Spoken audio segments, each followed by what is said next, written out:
Hello, welcome once again to another week of iLog. I hope your winter break was really fun and enjoyable and relaxing. And let's get back to learning math. So let's go on to the first page. So like we did last week, we're going to try to rename each fraction, okay, as a mixed number and every mixed number into a fraction. If you guys, so a mixed number, remember, is a number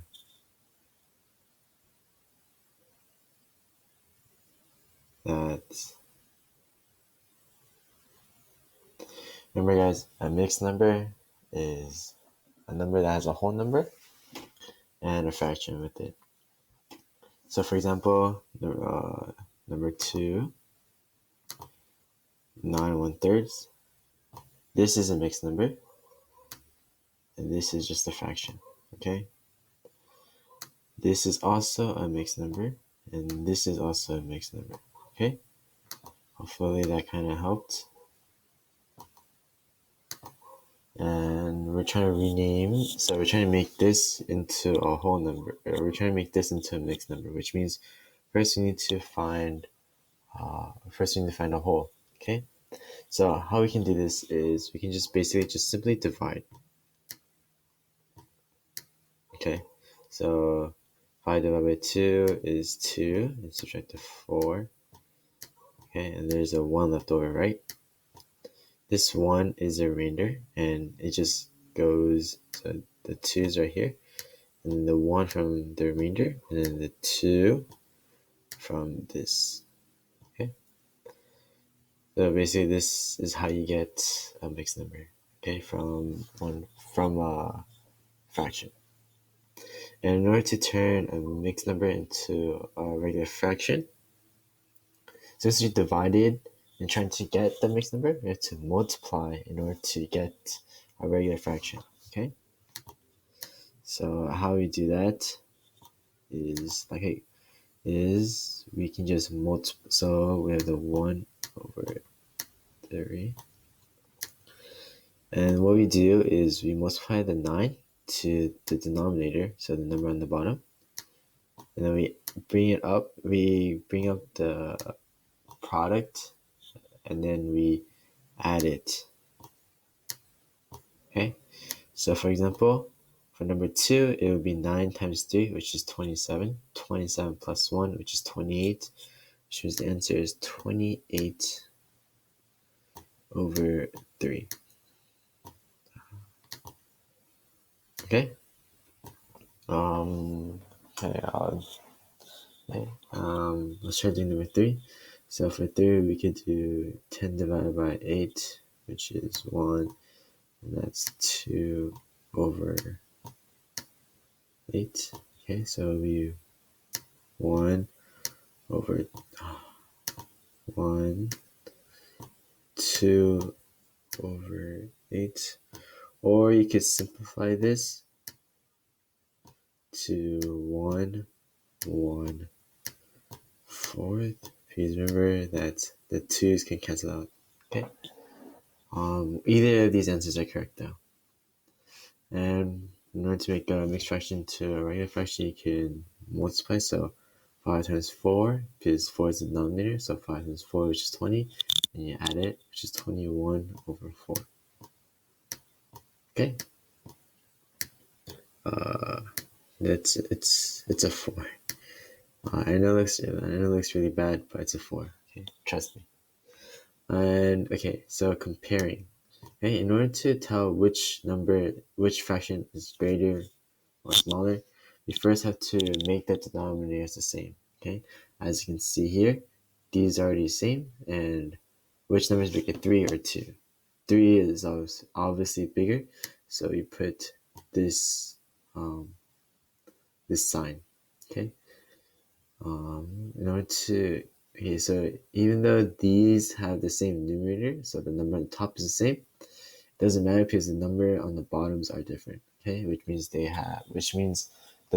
fraction itself is different, so we cannot compare it evenly.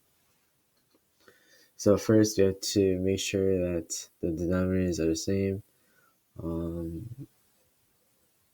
Okay, it's the numerator should be 40. Okay, in order to get 40, so in order to get 40 from 3 to 10, it's multiply 10 by 4, right?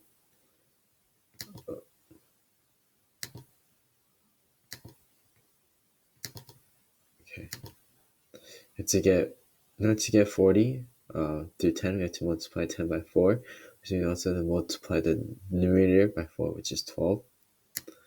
Okay, and then we have 3 over 8.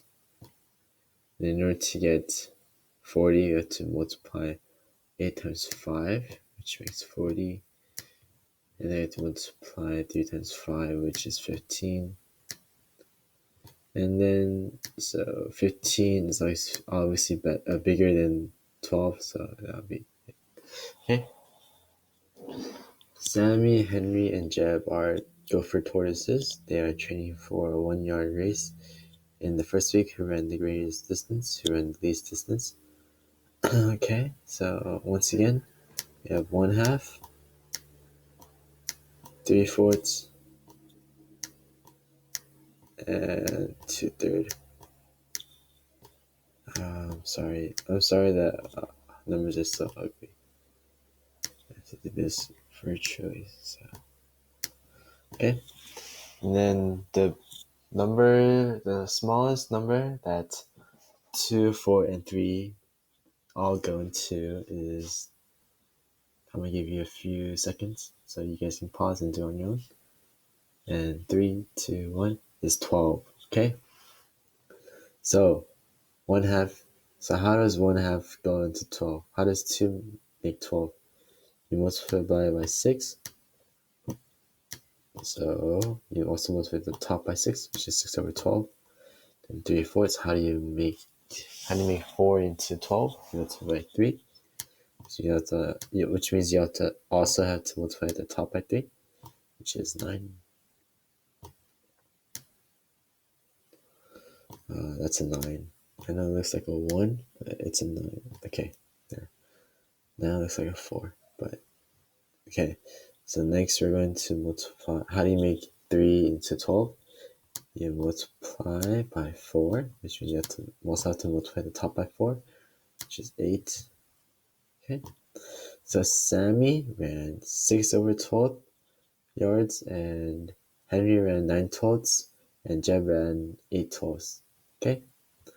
Through that, you can figure out who ran the greatest and who ran the least, and blah blah blah. Okay.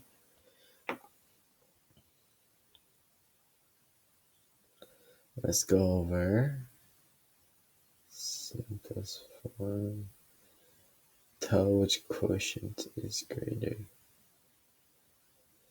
This is just easy division. Okay, so I guess I'll go over this one.